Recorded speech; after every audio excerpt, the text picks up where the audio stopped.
Ya, Assalamualaikum warahmatullahi wabarakatuh pemirsa Aceh Jino Jalan-Jalan. Hari ini saya berkesempatan untuk datang langsung, melihat langsung juga kegiatan yang sedang ada ataupun dilaksanakan ini di salah satu komunitas, di mana komunitas ini aktif mengangkat isu-isu terkait khususnya adalah untuk kanker anak-anak se-Aceh. Nah, ini juga beberapa potongan-potongan foto di mana kegiatannya sudah banyak dilakukan oleh berbagai macam orang dari komunitas, lembaga dan juga dari instansi pemerintah setempat. Nah, baiklah. Hari ini juga saya sudah sendirian, ada Rais tetap, tapi Rais juga hari ini sedang mengikuti sebuah kegiatan yang sedang dilaksanakan langsung di dalamnya. Kita akan melihat seseru apa sih kegiatan yang sedang dilakukan oleh salah satu komunitas untuk meramaikan acara di rumah singgah anak-anak kanker C4 Banda Aceh. Dan juga saya juga sudah ditunggu, sudah ada janji juga dengan salah satu founder ataupun pemilik dari C4 Banda Aceh, dan kita akan cari tahu sebenarnya kegiatannya dari C4 ini seperti apa sih. Yuk kita langsung masuk ke dalam.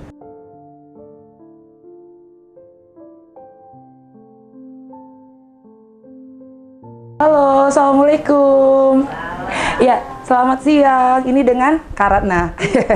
Apa kabar Karatna? Alhamdulillah baik. Apa kabar Molly? Hai, Kita Kak. berjumpa ya kemarin ya? Iya. Oke, nah aku juga kebetulan pemirsa, saya sudah bersama Ibu Ratna selaku founder dari C4 Kota Banda Aceh, dan juga ini salah satu relawan yang aktif sekali di C4 Banda Aceh. Nah, sebelum kita ngobrol lebih lanjut lagi, sekarang kita melihat dulu cuplikan kegiatan yang ada di C4 Kota Banda Aceh.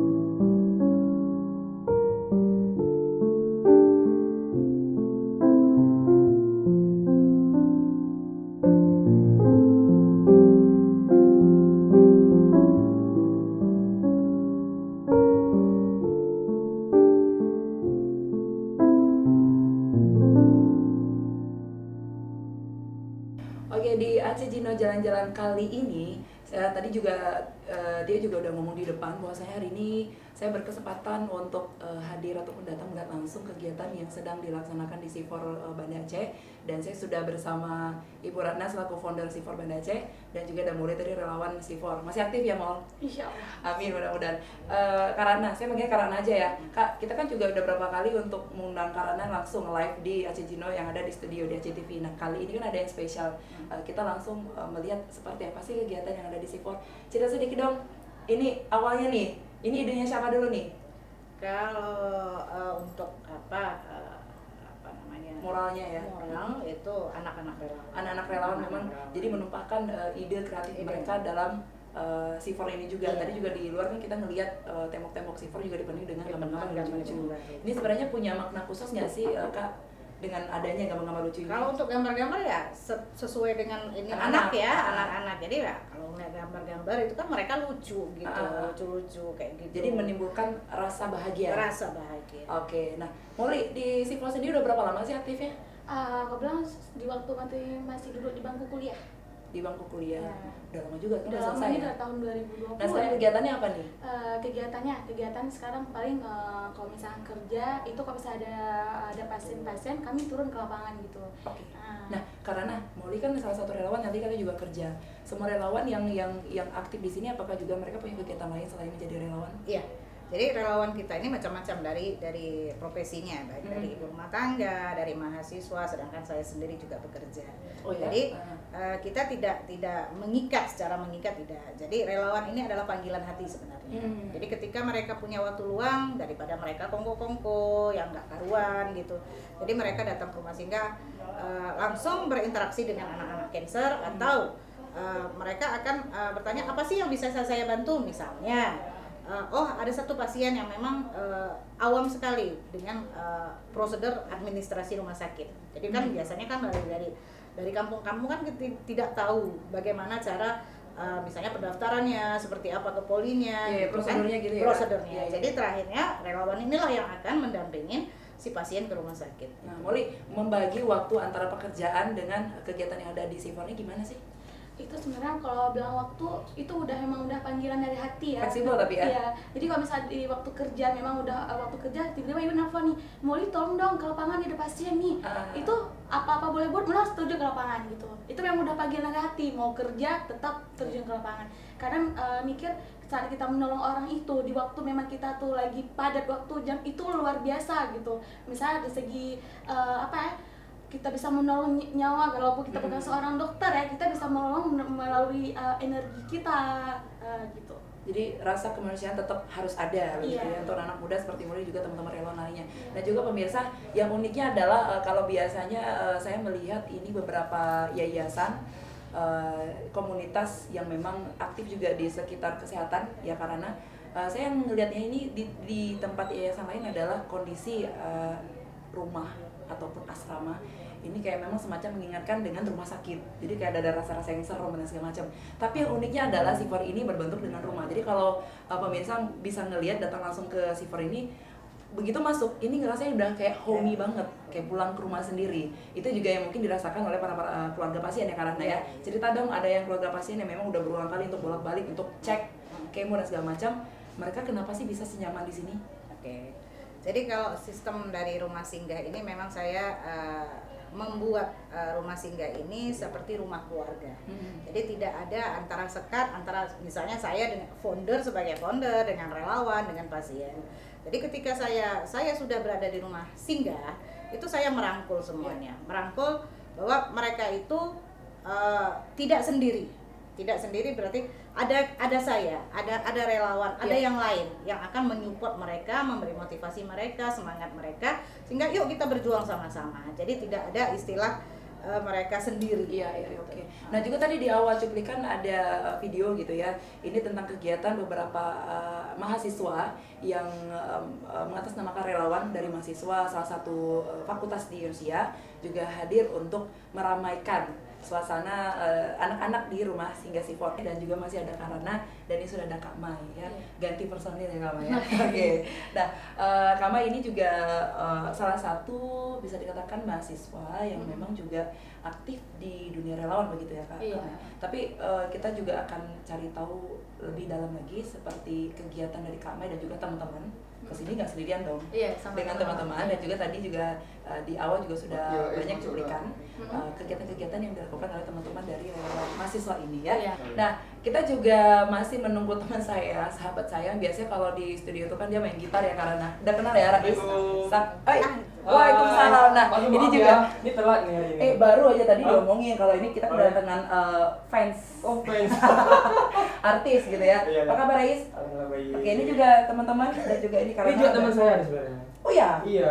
Kita tadi ikutin kegiatan di sana dalamnya. Oke, Baik. Saya duduk ya. Boleh dong. Sudah kedatangan teman saya, Rais. Hari ini nggak pakai gitar ya? Kebetulan gitarnya lagi nggak ada. Bener. Nah, terima kasih juga Rais sudah datang di Iya, sini, betul. sangat membantu sekali. Karena juga tadi Rais ikut juga ya Iya, ikut juga. di teman-teman komunitas. Cerita dong, ini juga tadi katanya temannya Rais. Teman Iya. ketemu di mana? Ketemunya di jalan ini. Oke, apa yang Rais bisa lihat dari kegiatan dari teman-teman mahasiswa relawan ini? Ya mungkin lebih positifnya ya, mereka udah berani berangkat di sini, datang ke sini untuk menghibur adik-adik yang lagi kena penyakit. Mungkin bisa dijelaskan langsung oleh Kak Mai, Iya. ya, karena ada berapa banyak sih pasien sekarang saat ini yang ada di sini? Yang sekarang 8. 8. 2 di rumah sakit. Usianya nih yang kebanyakan dari usia berapa sekarang? Kalau usia dari 8 tahun ya, 8 tahun, 7 tahun, 8 tahun sampai 17 tahun. 17 tahun. Nah, Kak Mai, cerita dong begitu masuk melihat anak-anak yang maaf banget dengan kondisi yang memang tidak normal seperti kita. Rasanya seperti apa sih? Iya, jadi karena kita sebenarnya kalau Mai sendiri kan baru pertama kali juga ke Sifor ke sini, jadi begitu lihat juga teman-teman sebenarnya kayak ada rasa mungkin mereka tidak seberuntung kita kayak gitu. Jadi sebenarnya kita ya tujuan kita kesini adalah buat menghibur teman-teman dari Sifor buat bisa lebih semangat lagi kayak gitu. Jadi ya pertama first impressionnya sih kayak aduh, kayak merasa kita sedih juga Yes, gitu. gitu ya. Iya. Kenapa harus mereka? Kenapa harus anak-anak begitu? Iya. Nah ini juga mewakili status dari Karana. Memang sering sekali ini saya ngikutin nih Karana, di mana Karana juga sering kenapa memang harus mereka? Kenapa harus anak-anak kecil? Kenapa mereka yang tidak pernah yang tidak berdosa tapi mendapatkan ujian seperti ini? Nah, Riz, Iya, betul. ini juga perdana ngeliat langsung. Iya, ini perdana. Kemarin kan Perdana. baru di studio. Di studio, itu ya. nggak nyata sebenarnya. Kita cuma ngomong-ngomong doang. Tapi Ah. ini pas saya lihat, waduh. Ya pernah sedih sih. Iya. Kebayang nggak sih seandainya itu adalah adikku, anakku, Iya, ataupun betul. saudaraku gitu? Iya. Rais bisa apa? Seandainya Rais itu di posisi demikian, Ya, halu yang mungkin nggak tahu apa, nggak tahu yang mau ngapain. blank, bingung ya. Blank, bingung mungkin. Dengan kondisi juga pasien ini, maaf dari keluarga yang juga tidak mampu, Tidak mampu, ya. dan juga mereka juga minim informasi, jadi bisa dikatakan begitu sampai Banda Aceh ini sebuah hal yang baru karena saat ini ada 8 pasien yang ini ada jalur kemo ya Kak? Ya, Ada juga check up. ada. Cerita dong ada berapa oke, 8 anak ini menderita ataupun ini kanker apa saja sih yang saat ini? Kalau yang untuk saat ini ada yang baru masuk kemarin itu cancer Azizah namanya, cancer ovarium. Nah mungkin ya kita juga awam maksudnya dengan usia yang dia 9 tahun kok bisa ya ovarium. Nah Iya, itu kan akan menjadi tanda tanya sama kita. Sedangkan yang kita tahu kalau misalnya ya namanya penyakit kandungan itu biasanya kan orang-orang yang sudah berkeluarga Iya. gitu atau yang sudah dewasa gitu. Kenapa harus anak-anak? Dan terakhirnya baru saya tahu kalau pencetusnya juga ada faktor dari gen orang tua. Oke, itu kanker ovarium. Ovarium. Kemudian ada juga Wilms tumor. Wilms tumor itu dari Gayo. Jadi salah satu ginjalnya sudah diangkat karena tumbuh tumor itu di ginjal, di bagian ginjal. Kemudian kanker darah itu masih observasi karena Senin besok akan diambil cairan sumsum tulang belakang. Oke. Gitu. Kemudian hidrosefalus, kemudian Leni, alhamdulillah juga ada Leni, dia penderita osteosarkoma, kanker tulang. Nanti kita bisa undang Leni ya. Oke. Karena bagaimana seorang Karana dan juga relawan untuk membesarkan hati si pasien dan juga hati para orang tua mereka, toh juga nggak akan ada di dunia ini orang tua yang mampu melihat anaknya seperti itu menderita. Peran Karana dan juga teman-teman seperti apa sih? Oke. Jadi kalau seandainya biasanya pasien-pasien ini kan dari daerah. Jadi kebanyakan pasien-pasien yang kita terima ini pasien dalam stadium lanjut. Jadi banyak faktor yang mempengaruhi mengapa pasien-pasien ini dalam kondisi yang memang sudah stadiumnya tinggi. Jadi pertama itu mereka ini awam dengan apa itu kanker.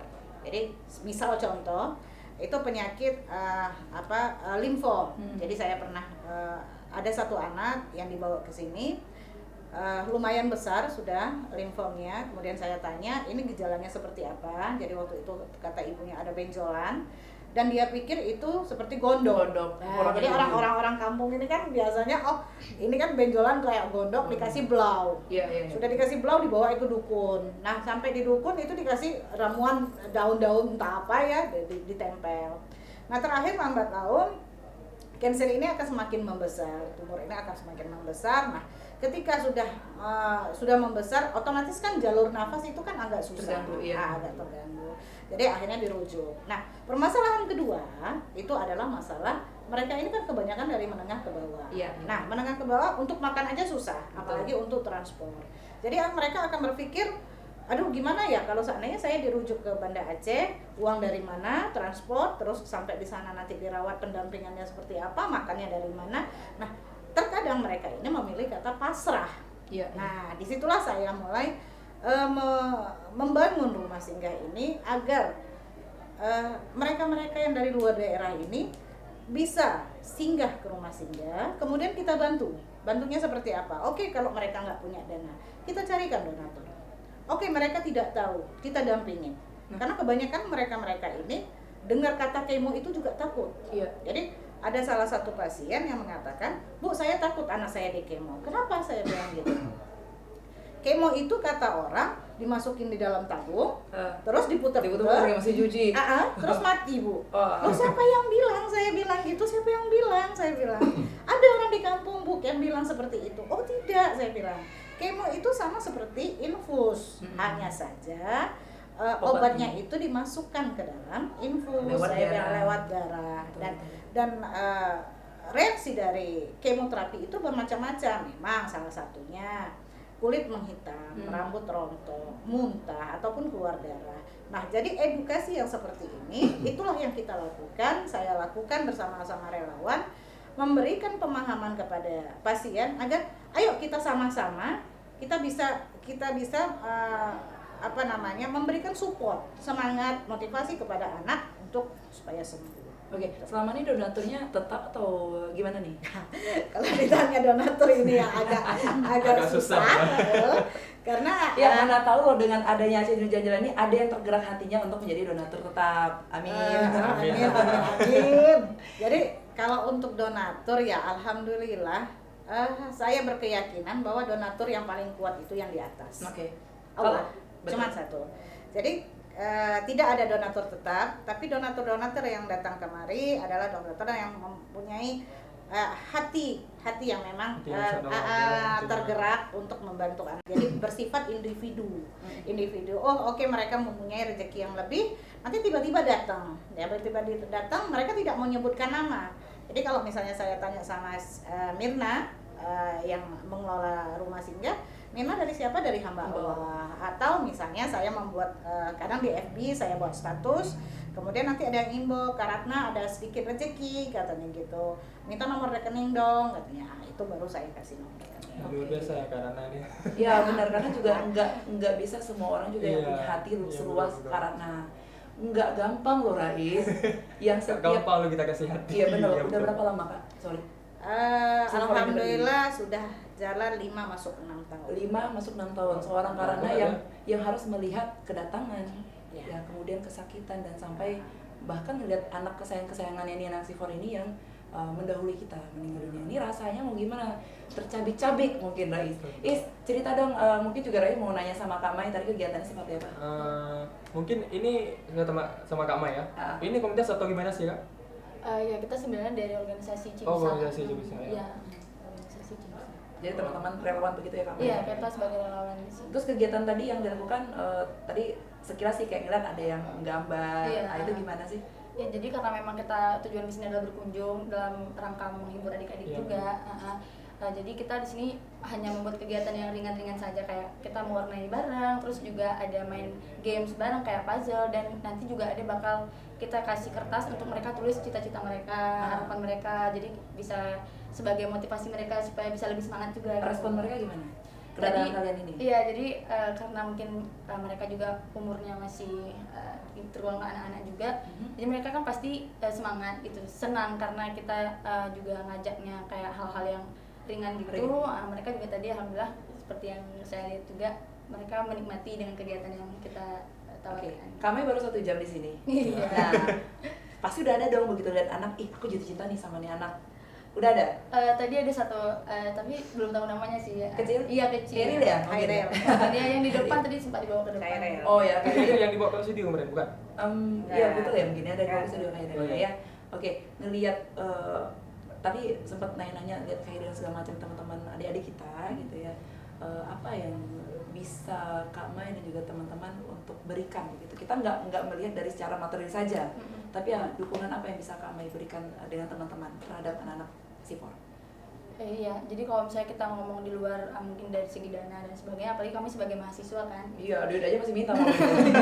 Iya, jadi sebenarnya salah satunya adalah seperti ini, dengan berkunjung ke sini, dengan mengajak adik-adik untuk beraktivitas seperti biasa kayak gitu. Jadi mereka insya Allah mereka bisa berpikir bahwa ternyata masih ada yang peduli dengan mereka kayak gitu, dengan mengajak mereka mengikuti kegiatan bersama. Jadi mereka bisa lebih semangat aja sih gitu. Ya, maksudnya gini. Kalau kita bergaul sama anak-anak cancer ini bukan cuman jangan deh berpikir entah aku nggak ada uang. Betul. Ya, gitu. Tapi berikan sedikit apa yang bisa kita lakukan? Misalnya kita sapa mereka, membuat mereka bermain, Betul, ya. sekedar itu. Jadi akhirnya mereka akan mempunyai bahwa aku tuh nggak sendiri loh. Ya, aku dihargai loh. Ya, benar. Aku nggak sendiri. Aku ada kakak ini, abang ini loh. Dan mereka akan mengingat itu. Ya, betul. Ketika mereka sudah lengket dengan satu orang, mereka akan bertanya, ibu, kakak itu kemarin mana? Iya. Nah, itu akan mereka tanya. Rekam, ya. Mereka rekam, mereka tanya. Jadi hal-hal yang seperti itu yang menurut saya lebih memberikan efek ya kepada anak-anak penderita kanker. Ya, dan juga saya beberapa waktu yang lalu juga sempat nanya langsung dengan keluarga pasien, dimana katanya ada seorang anak juga di kampungnya dijauhi oleh teman-temannya karena mereka menganggap kanker ini bisa menular. Nah, ini juga kurangnya edukasi terhadap keluarga, lingkungan, dan juga si penderitanya sendiri. Nah, nanti juga di segmen ketiga kita akan tanya-tanya lagi tentang tantangannya seperti apa ya, begitu ya. Oke, dan jangan lupa nanti di segmen terakhir kita juga akan mengundang salah satu adik kita yang dinyatakan sembuh dari kanker tulang ya, ya, Leni. Kita hadirkan Leni sesaat lagi. Jangan kemana, tetap di Aceh Jino Jalan-jalan.